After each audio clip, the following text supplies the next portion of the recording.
Wellgreen Police Switchboard. Hello, I want to report a missing person. She's my children's mum, and when me and the kids woke up in the morning, she wasn't there, but her car's still outside. Has she had an accident somewhere or some kind of medical episode, come to some harm where she can't raise the alarm herself? Half the time they've been found safe and well. I thought she might have just gone for a nice little weekend away somewhere. The days went by and we started to realise that something had probably gone wrong. You just instinctively know that something's wrong, something's not right. You are under arrest on suspicion of owner Sarah Wellgreen.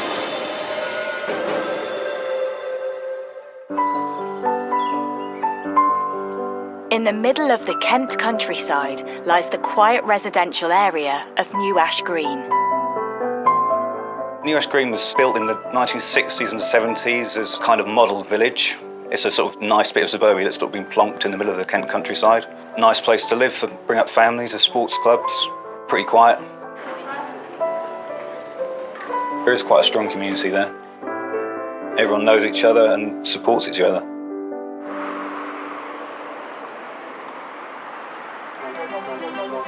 It was the perfect community for popular beautician Sarah Wellgreen to set up home with her growing family.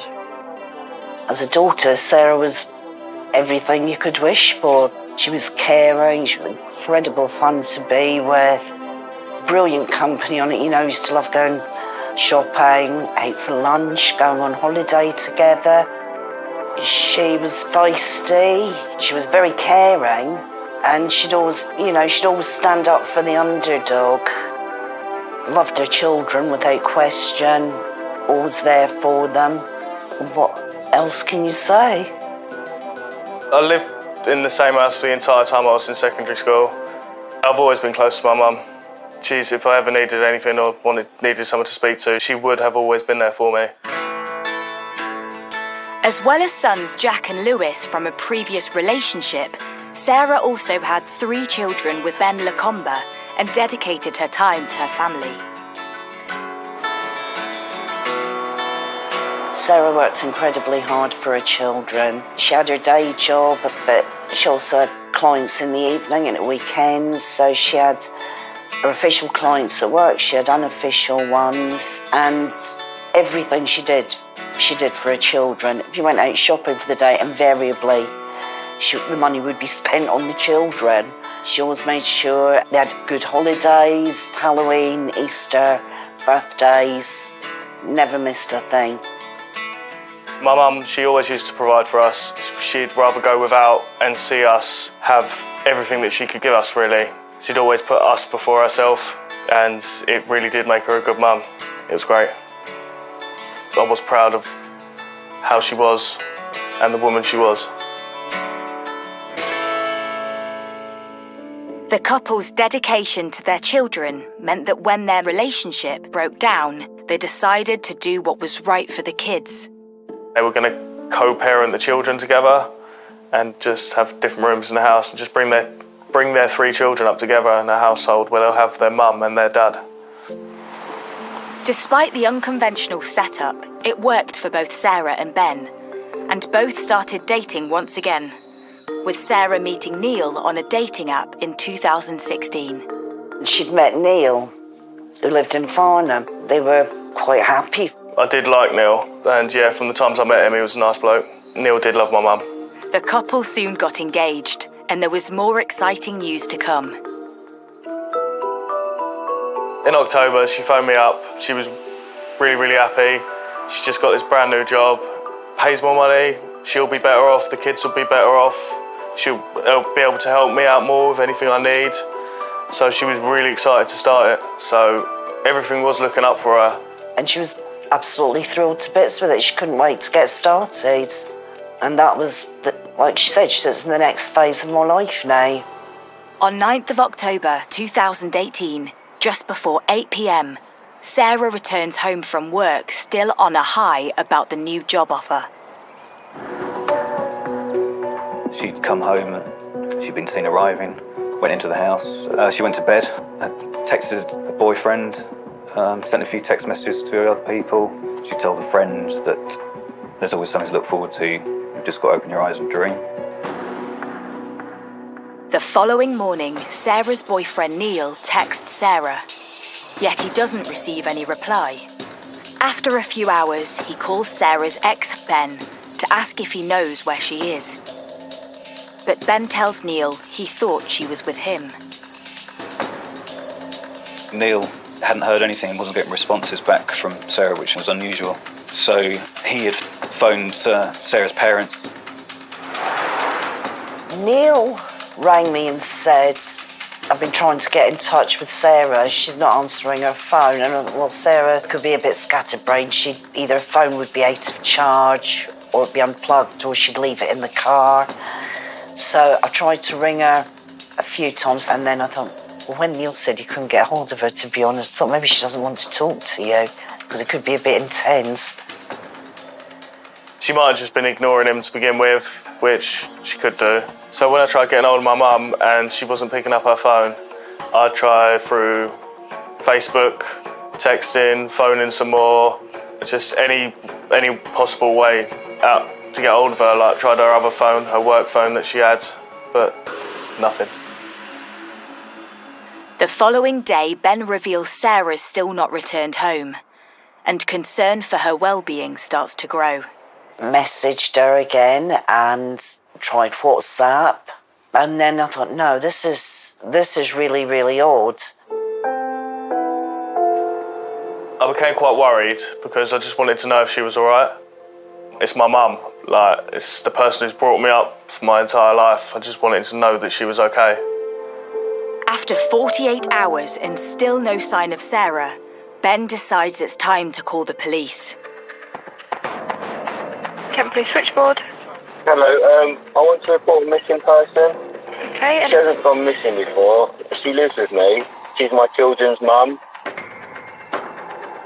She came home Tuesday night and then we all went to bed. And then when me and the kids woke up in the morning, she wasn't there. But her car's still outside.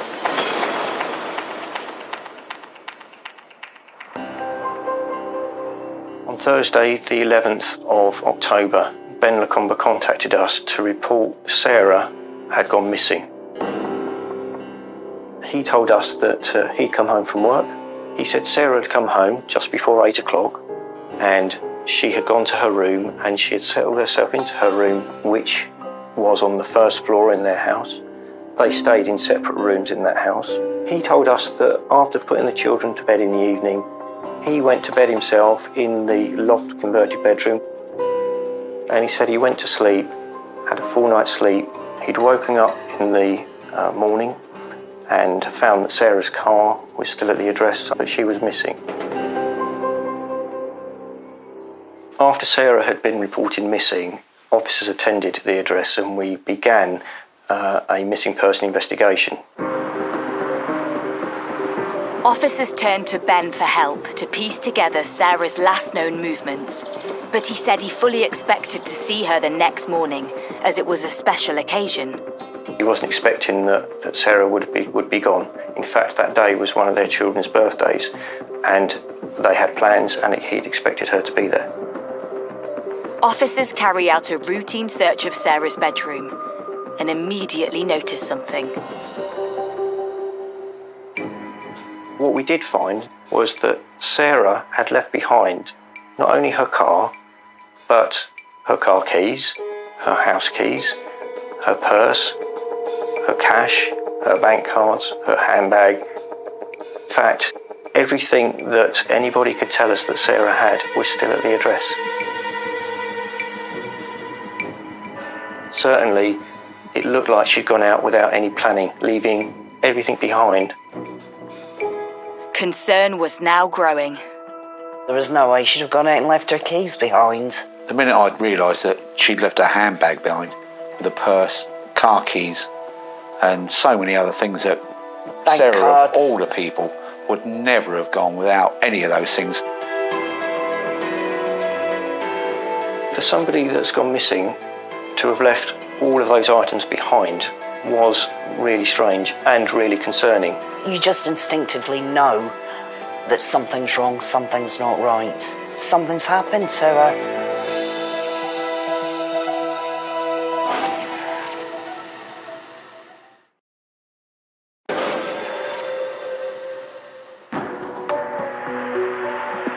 In the quiet suburban area of New Ash Green, concern is building over mum of 5 Sarah Wellgreen, who has been missing for 2 days. With her life seemingly looking up, a new job and a fiancé, police need to ascertain what would make her disappear. So establish a timeline of Sarah's last known movements on the 9th of October, the day she went missing. It was a normal day for Sarah. She had taken her children to school that morning. She'd then gone out to meet some of her clients. She was a beauty therapist that used to meet some of her clients at their home addresses, so she went out and saw some of those people, and generally had what her family were telling us was a normal day. Sarah drove home and went into her home address. She'd settled herself into her bedroom. We know that she'd phoned her friend, and then she was settled down for the night. When she disappeared, the next morning there was contact between various people who knew her. It was agreed that if she didn't return that day or by the next day, that Ben Lacombe would telephone the police. Kent Police Switchboard. Hello, I want to report a missing person. She's my children's mum. Concerned that her disappearance was out of character, police issue a missing person appeal to the public. Well, I first became involved when we received a press release from the police initially about a missing person from New Ash Green. They said Sarah Wellgreen had gone missing. There were concerns for her welfare. We get so many cases of missing people that you're probably not too worried to start with. Half the time before you've written a story, file copy about a missing person, the police will send something out saying they've been found safe and well. But there was something more pressing for the police. Sarah had left her car keys and purse at home, leaving only a couple of scenarios to consider. We thought maybe she'd gone out for a run and hurt herself. Has she had an accident somewhere? Has she gone out and had some kind of accident or some kind of medical episode, come to some harm where she can't raise the alarm herself? With the first few hours of a missing person investigation being critical, police launch a search perimeter around Sarah's home.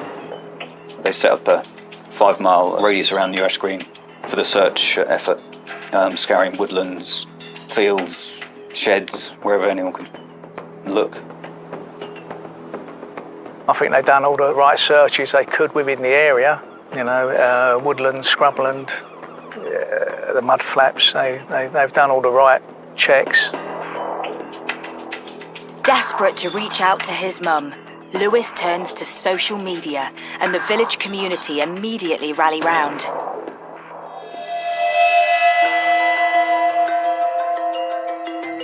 Lewis put a call out on Facebook one evening saying his mum was missing and had anybody seen her? And I was thinking, something needs to be done. So I phoned the pavilion. They said, yeah, we can meet people there. We put a shout out on Facebook. I think the whole village answered the call, really. Everyone turned out. The response I got from the post on Facebook, it went quite far, very, very quickly. It was shared hundreds of times. It got all over social media so quickly, and then it got put into the papers and everything like that as well. Just from one little post like that, there was hundreds of people that went. Most of the village in New Ash Green went, and from the surrounding areas went as well. It did give me hope that I would be able to see my mum again.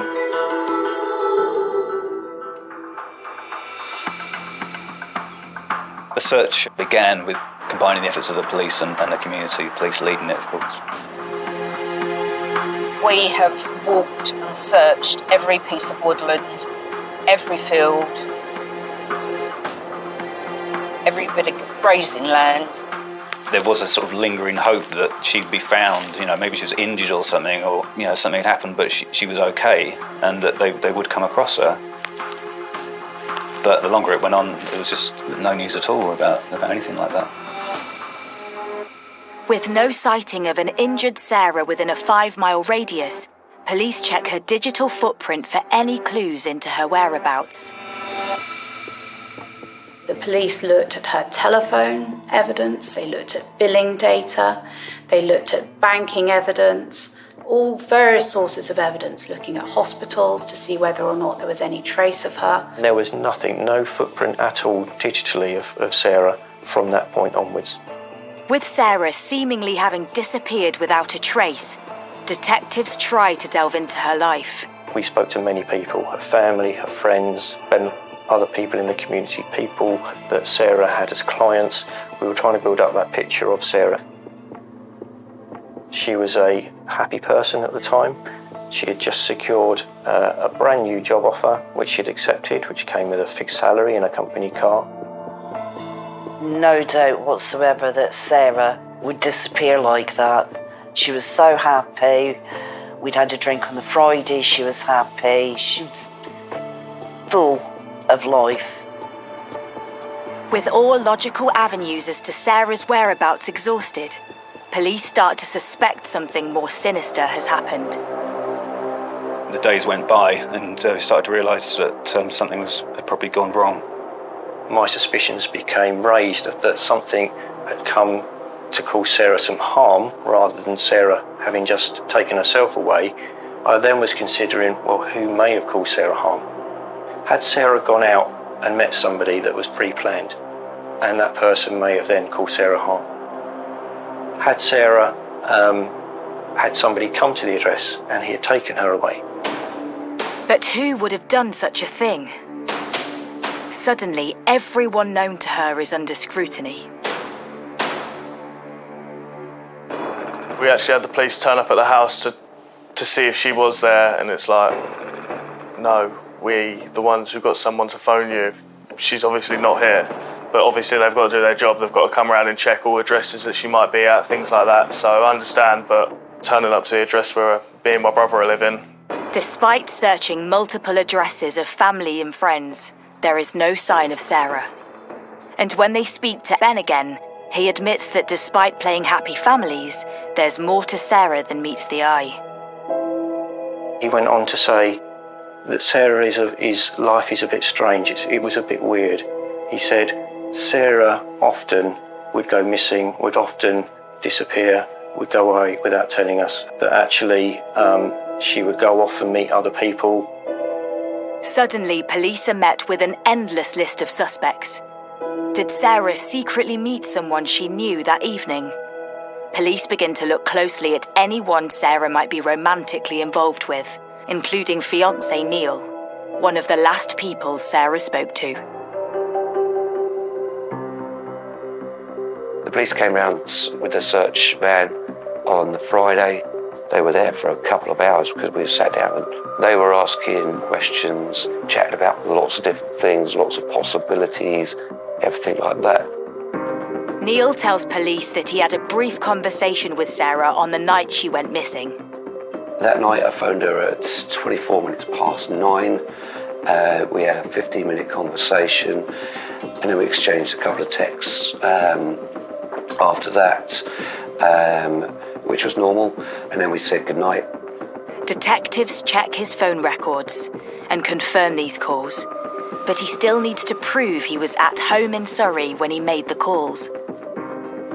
I had my daughter, who at the time was 3, overnight anyway, and so they knew I wouldn't take a 3-year-old all the way over to Kent around the M25. As I said to them, look, if that's any concern, then just check the M25 cameras. Neil's story is quickly verified, so attention turns to other friends and acquaintances. We had a lot of people involved in Sarah's life, and we did a significant amount of work to show how they could not have been there that evening. They could not have been with Sarah that evening. And in all of the evidence that we found around Sarah, through her messaging, through her contacts, through her phone, we had nothing to say that Sarah had made any plans that night to go anywhere. There was nothing to say that she'd gone out. 1 week into the investigation, and Sarah remains missing. you struggle to take it all in to begin with. There's just so many people trying to get hold of you, message you to make sure you're okay. It's hard to explain in a way of how it sort of makes you feel, because you're a mixture between angry, upset, worried, and you just want to know where she is. That's all it is. You just want to know that she's okay. The desperate search for Sarah intensifies. Police trawl CCTV cameras from neighbouring homes in the village on the day Sarah disappeared. We captured on CCTV some footage that we were able to see from a neighbour's address. Sarah drove home and she parked her car outside her home around 5 to 8 in the evening on that Tuesday. She then went into her home address. Police keep watching the CCTV, and suddenly all becomes clear. And it was from that moment that he became a suspect for potentially harming Sarah.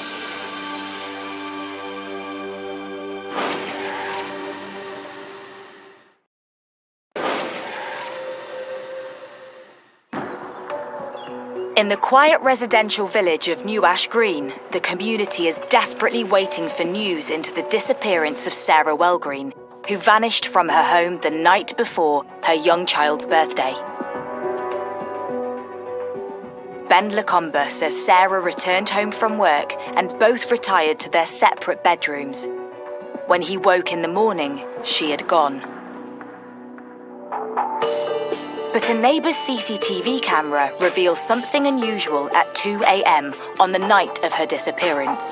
The CCTV imagery demonstrated captures of a vehicle which was in all ways similar to the vehicle driven by Ben Lacombe, and it had, because it was a taxi, a distinctive logo on the driver's side of the door. And one of the captures, although it was very grainy in the night, had a blur consistent with that same logo. With some expert commissioned work around the imagery that we've got and comparing that to the vehicle itself, we had very strong evidence to say that that footage was that vehicle. Believing the vehicle to be Ben's taxi, detectives trawl CCTV and ANPR cameras in the neighbourhood in an attempt to follow the vehicle's movements.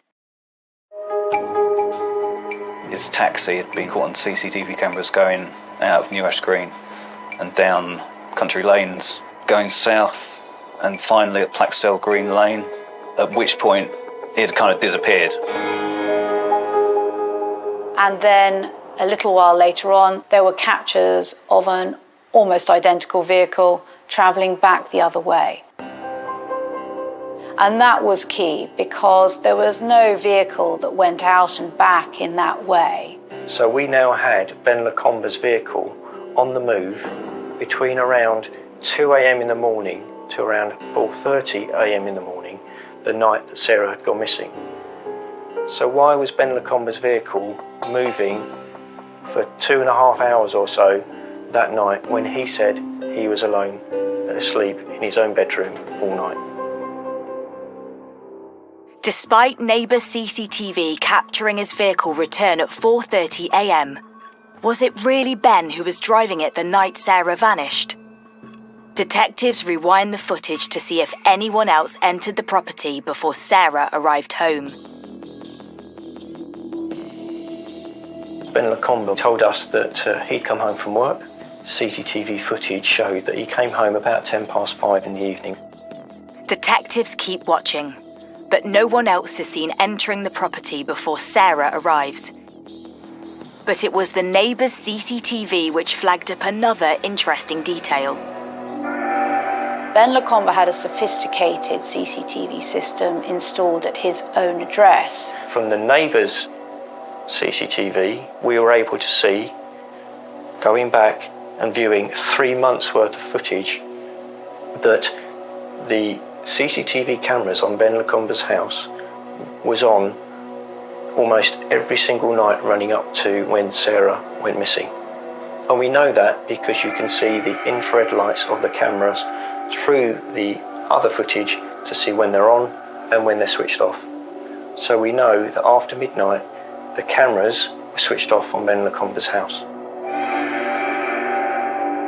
With more and more discrepancies in Ben's account, police start to believe he knows more about Sarah's disappearance than he lets on, and start to piece together his movements. We are able to show that when Ben Lacombe drove home from work the day that Sarah went missing, he'd passed some cameras and we could see that his car was spotlessly clean. The following morning after Sarah had gone missing, Ben Lacombe took the children to school, passing other CCTV cameras. Now that morning, the car is now dirty. There is mud up both sides of his car and around the tyres and the wheels of his car, but wasn't there when we saw him arrive home the day before. Around 10:30 that morning, he went to the office where his cab firm is that he worked for to see one of his colleagues. When we see it arrive outside that office, the car is spotlessly clean again. It appears that on the night Sarah went missing, Ben Lacombe drove somewhere in his vehicle, resulting in it getting covered in mud. But there's a 2-hour window where the vehicle goes off radar. So where did he drive to? And where is Sarah? Having carried out some good old-fashioned detective work, and despite not having found a body, police make a decision. So it was on the Monday, doing a formal review of what we had so far, that we moved the investigation from being a missing person investigation into the next day, when it became a homicide investigation. They said they weren't going to do a television appeal, and I thought, they know something's happened. And on you just know that you're not going to see her again. You know that.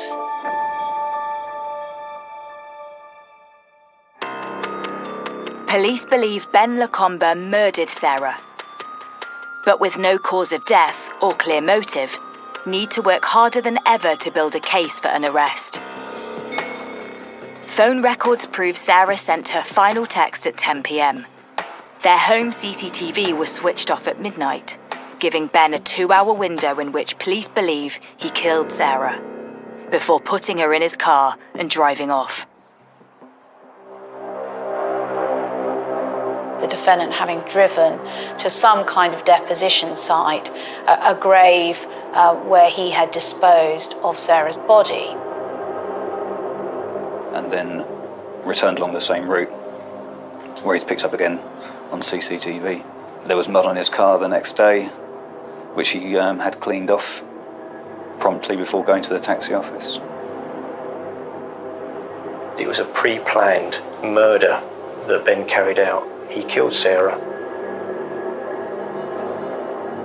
And myself and my team at the Major Crime Department, we instigated plans on that day to have Ben Lacombe arrested on suspicion of the murder of Sarah Wellgreen.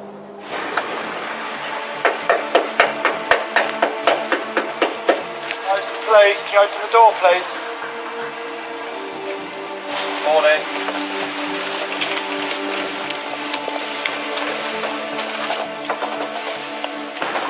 Morning.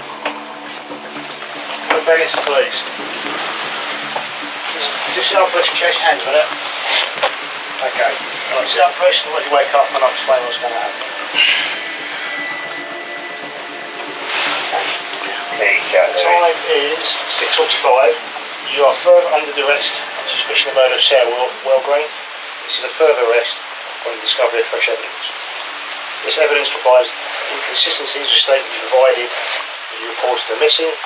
Your arrest is necessary to allow you to be questioned about the offence. Understand? Understand that? Okay, you don't have to say anything. My harm defence, your maximum question later on in court. Anything you do say may be evidence.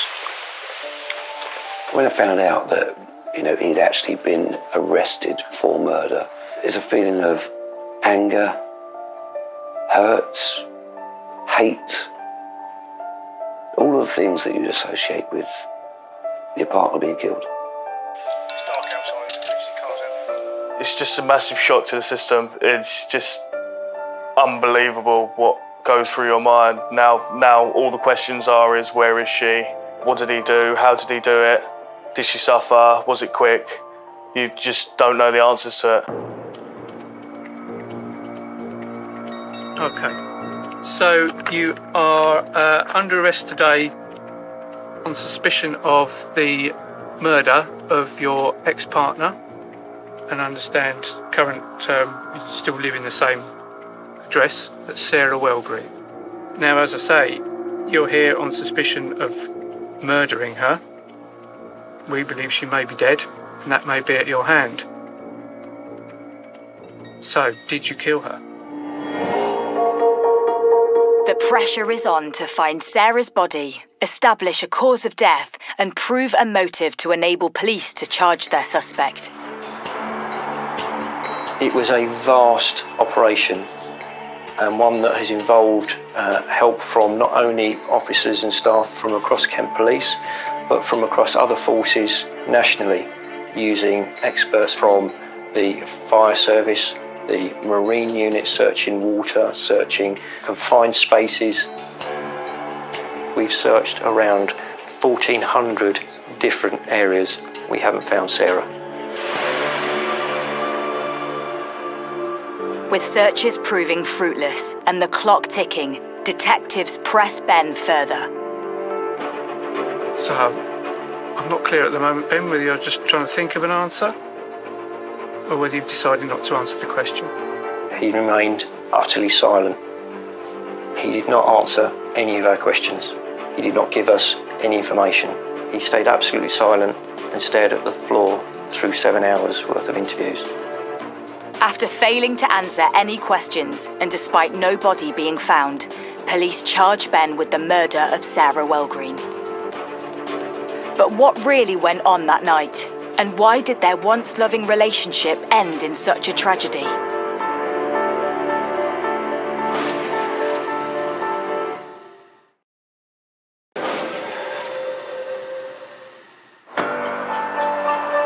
In a Kent village, the body of mum of 5, Sarah Wellgreen, has still not been found, but police pursue a case of murder and have charged 38-year-old taxi driver Ben Lacombe.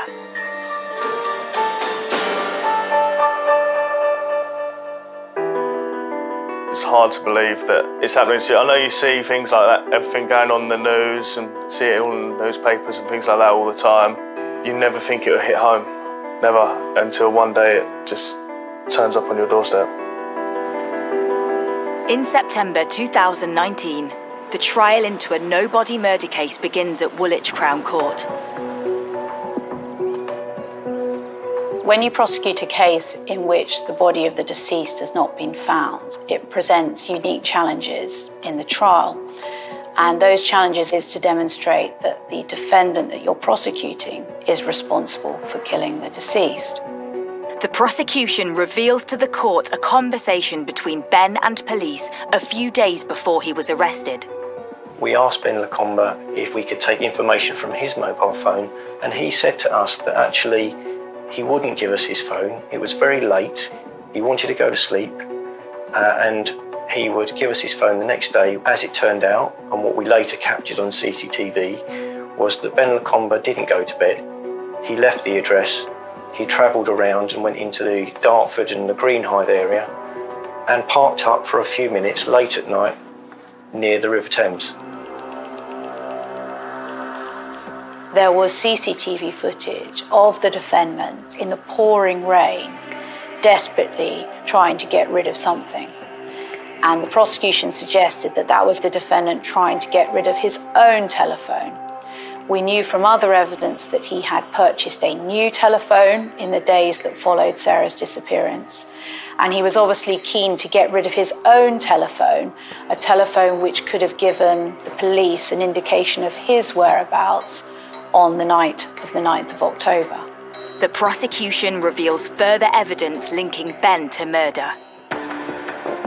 Although the police didn't know exactly what had happened to Sarah's body, they knew that there had been a period of an hour and a half or so where that vehicle had disappeared. And it seemed likely that as part of the planning, Ben Lacombe had already chosen where it was he was going to dispose of Sarah's body. It may even have been that he had already dug her grave. When we did a search of Sarah Wellgreen and Ben Lacombe's home, we found a very large shovel in his shed. The defendant's account of why he needed a shovel of that type at his trial would later become that the shovel was there for his mother to use to tend to the flower beds at the front of his property. Well, on any view, the flower beds at the property didn't require a shovel of that size, and the explanation given just simply wasn't a credible reason for having a shovel of that type. But it was a shovel that was relatively new in its appearance and was consistent with the type of implement that someone would use to dig a grave quickly.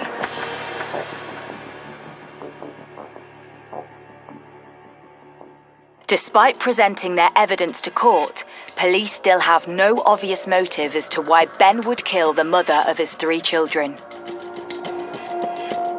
But as the trial unfolds, more information about the couple and their relationship comes to light. Ben Lacombe was born in Greenwich, grew up in Charlton. Early 2000s, he moved to Mallorca, where he was hoping to find work as an airline pilot, or train as an airline pilot. In December 2004, Ben met Sarah via an online dating site. In the beginning, when Ben first met my mum, from what I could tell as a child, he was a nice bloke. From what me and Jack had seen, he was all right. He was nice, and everything seemed great, really, to begin with. Desperate to create a stable home environment and provide her sons with a father figure and a better lifestyle, Sarah quit her job and moved to Mallorca to start over with Ben and their 2 sons. Obviously, Sarah thought, oh, this is going to be a good life. You know, I really want to give this a try. And it did sound good. But it became clear to the courtroom that their new life in the sun didn't work out as planned.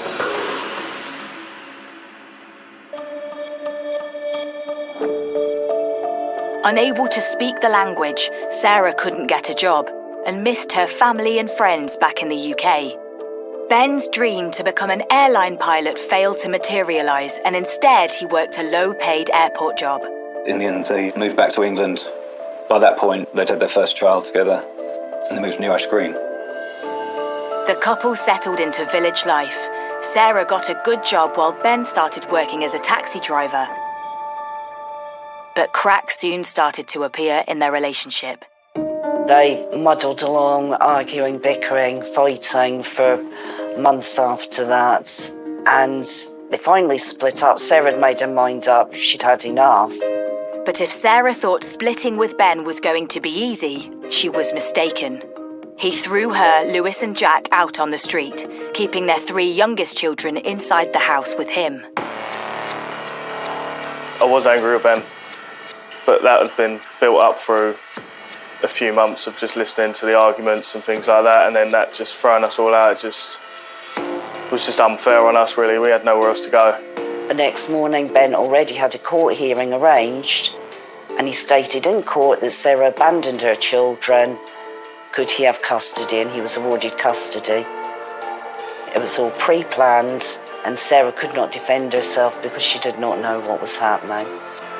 Distraught that she no longer had access to her youngest 3 children, Sarah and her 2 eldest sons moved in with her mum and stepdad. We were absolutely devastated. You see your child crying and you can't help them. And we literally scraped up everything we had to go and see a solicitor. But things took a positive turn for Sarah in August 2016, when she was awarded full custody of the children. Not only that, she met boyfriend Neil. Despite this, Sarah was terrified that Ben would attempt to take the children away from her if she moved in with Neil. So she made an unlikely peace offering with Ben to raise their 3 children under the same roof. Sarah wasn't happy about living with Ben. There was definitely animosity between the 2 of them. You know, they'd been together for a number of years. That didn't work out for various different reasons. Yet Sarah had a plan.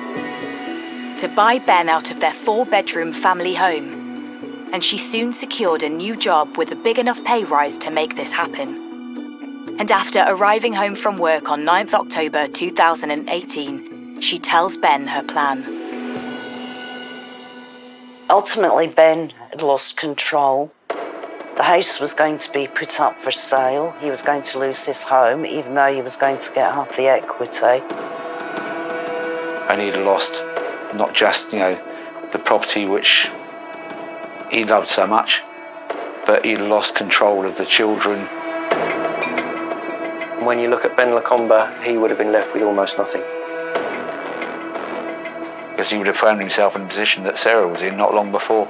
And I think that probably pressured him into doing something stupid. Ben was the only one that would have a motive for killing Sarah. Nobody else. Ben had everything to gain from getting Sarah out of the picture permanently. After a gruelling 30-day trial at Woolwich Crown Court, the jury returns its verdict. Ben is found guilty of Sarah Wellgreen's murder. He is sentenced to 27 years in prison.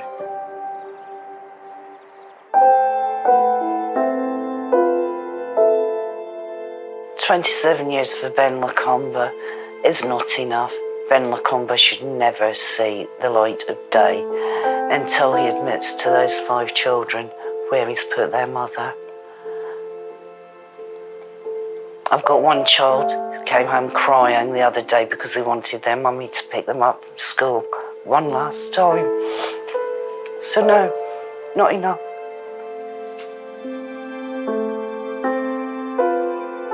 The case of Sarah Wellgreen is among a small number of convicted murder cases in the UK in which the victim's body has never been found. But the community has never given up hope of finding her.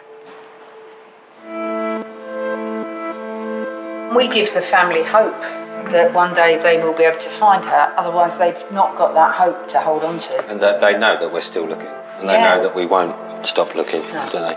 It's not been forgotten. No, not at all. We would like closure. All of us would like closure. For the body to be disclosed, to have a proper funeral, will probably help us all put it to bed. 2 years on from her disappearance, Sarah's family are slowly coming to terms with life without her. Ben's actions have caused me to lose my mum, for some of my siblings to lose their mother and their father at the exact same time.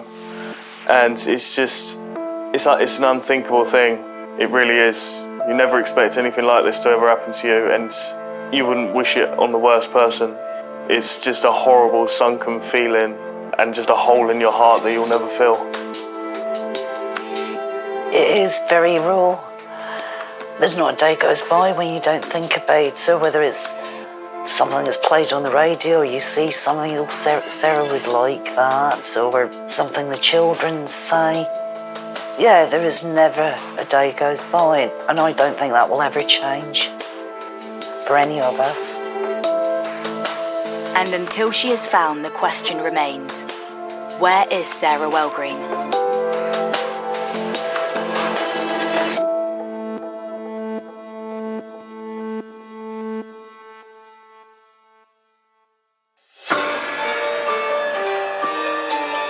Investigate an infamous case stage by stage to appreciate the full picture in OJ Made in America, available now on Sky Documentaries.